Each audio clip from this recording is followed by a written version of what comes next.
Assalamualaikum. This is 1902147, group number 21. Our project title is Mobile Phone Signal Detector. Group members are 1902121 and 1902172. They helped me to do this project. In this circuit, we used a CA3130 operational amplifier, BC548 transistor, some resistors, capacitors, some connecting wires, and a 9-volt battery to power this circuit. The operational amplifier part acts as the RF signal detector, while the transistor parts acts as an indicator.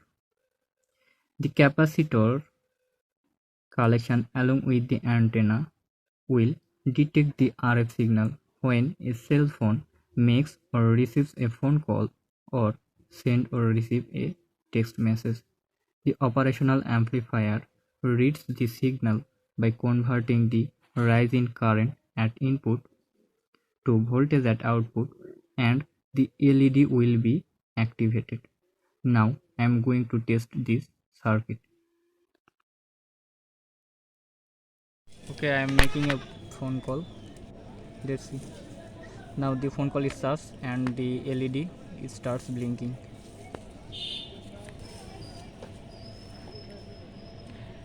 The LED will be activated until the phone call ends. As we can see, I am sending a message and the LED starts blinking. The LED starts blinking when receiving a phone call. As it is seen, there is a phone call and the LED starts. LED will be activated when receiving a text message.